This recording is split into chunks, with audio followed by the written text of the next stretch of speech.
अज्ञानतिमिरान्धस्य ज्ञानाञ्जनशलाकया चक्षुरुन्मिलितं येन तस्मै श्रीगुरवे नमः। नमः ॐ विष्णुपादाय कृष्णप्रेष्ठाय भूतले श्रीमते भक्तिवेदान्त स्वामिन्निति नामिने। नमस्ते सारस्वते देवे गौरवाणी प्रचारिणे निर्विशेषा शून्यवादी पाश्चात्य देशतारिणे। जय श्री कृष्ण चैतन्य प्रभु नित्यानंद श्री अद्वैत गदाधर श्रीवासादि गौर भक्त वृंदा। हरे कृष्णा कृष्ण कृष्ण हरे हरे, हरे Ram Ram Ram Hare Hare. Reading from Bhagavad Gita, chapter 18, sloka number 11. Om Namo Bhagavate Vasudevaya. Om Namo Bhagavate Vasudevaya. Om Namo Bhagavate Vasudevaya. So we welcome all of you to our daily Shloka a Day series, our daily Gita series brought to you by Gita Gyan. So we are in the very last chapter of the Bhagavad Gita, and Arjuna has been asking Krishna about Tyaga or renunciation. So Krishna goes on to explain renunciation and what a renouncer is. Okay, so let us take a look at this shloka. Let us read the shloka. Nahi deha brita shakyam, nahi deha brita shakyam, tyaktum karmanya sheshatah, tyaktum karmanya sheshatah, yastu karma phalatyagi, yastu karma phalatyagi, satyagitya satyagitya.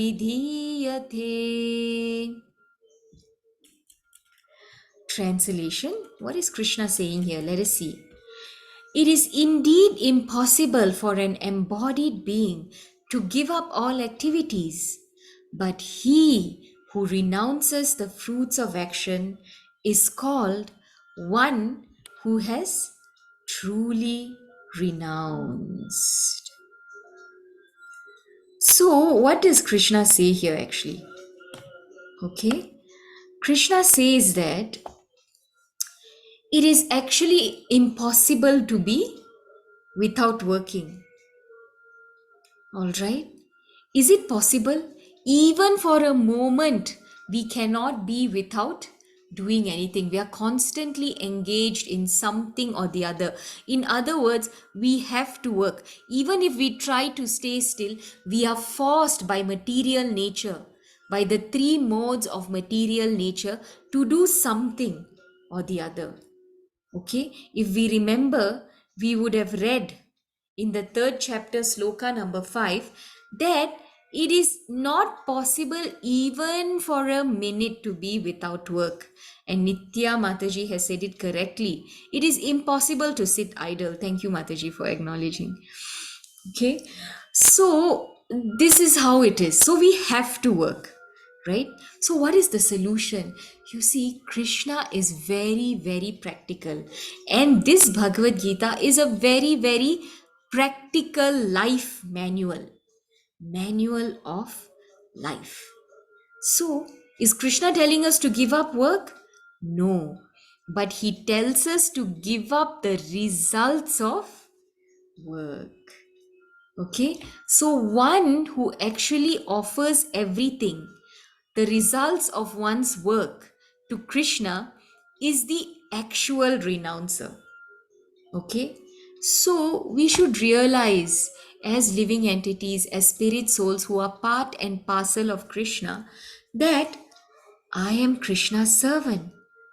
I am not the master.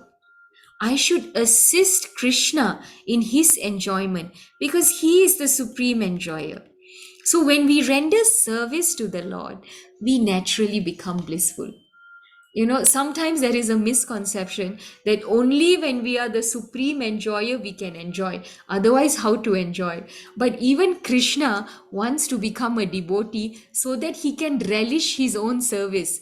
That's why he appears as Sri Chaitanya Mahaprabhu. So the real enjoyment or the real bliss is in serving, because we can relish the beauty of God by serving him, right? It is less easy for Lord to relish his own beauty, but we can relish his beauty by serving him. So in that way, if we serve the Lord, we can become ever blissful.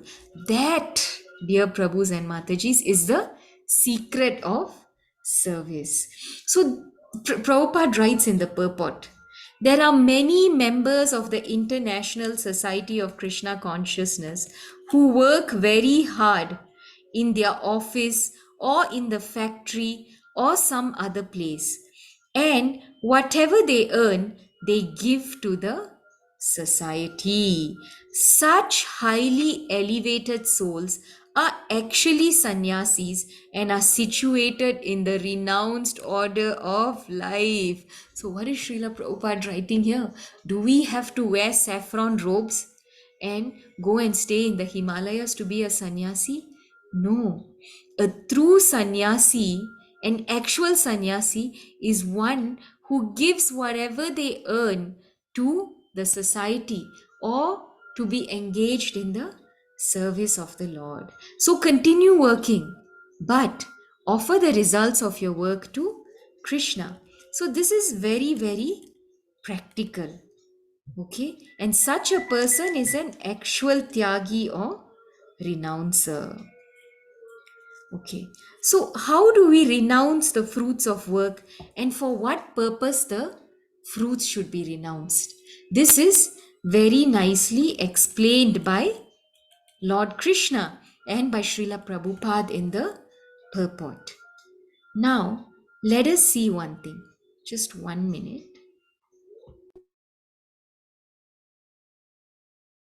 Okay, so let us talk about a real life Tyagi. Okay, so we have here Srila Jayananda Prabhu. Jayananda Prabhu did not appear 5,000 years ago. No, he did not appear 500 years ago, even during the time of Lord Chaitanya. Okay, he appeared very recently in the 1940s, and he was around during Srila Prabhupada's time in America. So, when Srila Prabhupada went to America to spread Krishna consciousness, one of the earliest devotees who joined was His Grace Jayananda Prabhu. I will show you his photo in a bit. Please stay till the end and you will get to see his photo. Let us discuss a little about Jayananda Prabhu. Okay, his life is very, very moving, can often bring one to tears. He was known as the American Saint. So, in the Vaishnav calendar, those of us who see the Vaishnav calendar every day, we will see sometimes appearance day of Srila Prabhupada, appearance day of Srila Bhakti Siddhanta Saraswati Thakur, disappearance day of Srila Gaur Kishore Das Babaji Maharaj, all these great acharyas. Among all of them, Srila Prabhupada ordered that Jayananda Prabhu's disappearance day, the day Jayananda Prabhu left this world, that should also be written in the Vaishnav calendar. Okay, so wonderful, such an elevated devotee he was. So, what was so nice about him that Srila Prabhupada said that even his disappearance day, Prabhupada, he was actually Prabhupada's disciple, and Prabhupada said that his disappearance day should be recorded in the Vaishnav calendar and should be observed by all devotees in ISKCON. Devotees should remember him for his renunciation, for his tyag. How all did he renounce? Okay, so let us read a little about him. Okay, so Jayananda Prabhu was actually very qualified. He had a degree in mechanical engineering. He was an engineer by qualification, but he drove a cab. He was a cab driver in San Francisco, California. Okay, where he met Srila Prabhupada for the very first time. So when devotees used to ask Jayanand Prabhu, you are an engineer. Why aren't you working as an engineer? At that time, engineers were very much in demand in the United States. Okay, this was 50 years ago, right? But Jayananda Prabhu said, no, I don't fit in much with the upper class crowd. I am happy as I am. He was very, very humble. So when he met Srila Prabhupada, he immediately became captivated by the philosophy of Krishna consciousness and Srila Prabhupada's natural, wonderful qualities, that he simply dedicated his life to Srila Prabhupada and ISKCON. Okay, so what was his services? He would do everything. He would do everything from cleaning the temple, cooking the prasadam. He would wake up every morning at 4 a.m., finish all of his rounds. He would cook prasadam, serve prasadam, hear Bhagavatam class, and then go out to drive his cab. Okay, and whoever he would come across, he would tell them about Lord Krishna. Okay, he had some savings at the time when he joined ISKCON. He had savings of about $5,000. At that time, this was a significant sum of money. And he donated this entire life savings without even keeping. He was a young man in his 30s or maybe late 20s. But he gave everything, every penny that he had, he gave it to Srila Prabhupada to print Bhagavad Gita as it is in a mass level. Okay, so we can see, dear devotees, how he was a true tyagi, a true renouncer. And you will see, when I show you his photo, he was not wearing saffron or anything. He was wearing a simple white dhoti, okay, serving in the temple. It was a very simple devotee, okay. And he, of course, like I said, he loved preaching, he loved distributing prasad. And let me give you a glimpse of his humility. Okay, there's a paper in which the devotees wrote about him. In that, I'm going to read you an excerpt. Once, a new boy came to visit the San Francisco temple. He wanted to help, so Keshav Das sent him to the trash area where Jayananda was preparing the weekly trash run. Jayananda told the boy, I'm the garbage man around here. For years, I've been watching garbage men carry out trash, and now Krishna is giving me a chance to do this for him. That boy not only helped load the trash, but accompanied Jayananda to the garbage dump. Later, that boy became a devotee, and he recalled thinking, if the garbage men at this temple can be so blissful, just imagine what the rest of the devotees are like. Jayananda Prabhu was always very, very positive. He never allowed any negative thing to be said around him. No negative influence, no negative energy at all. It was Jayananda Prabhu who organized the first Rath Yatra in the West. He used all of his income from his daily cab driving to build with his own hands the very first Ratha carts in ISKCON for Sri Sri Jagannath Baladev and Subhadra. He built the Ratha carts with his own hands. And the very first Rath Yatra in the West in San Francisco was organized and funded, mostly significantly funded by Jayananda Prabhu. So you can see he is a true renouncer. Okay, so when Jayananda Prabhu actually left his body due to prolonged illness, when Srila Prabhupada was still in this planet. So he joined in 1967.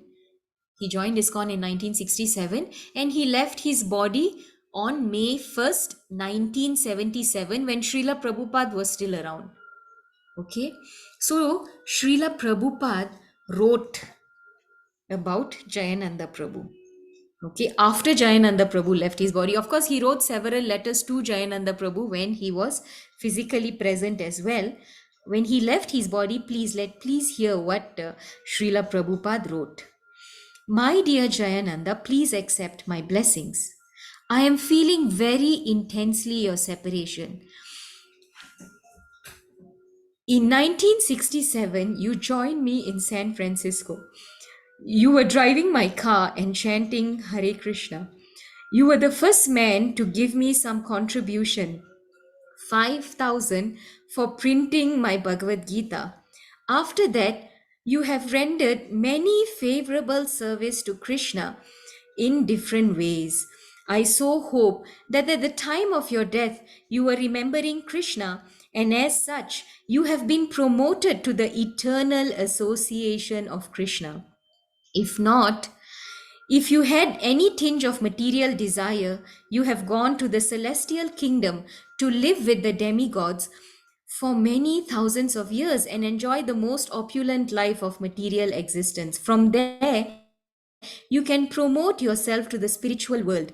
But even if one fails to promote himself to the spiritual world at that time, he comes down again on the surface of this globe and takes birth in a big family like a yogis or a brahmanas, where there is again chance of reviving Krishna consciousness.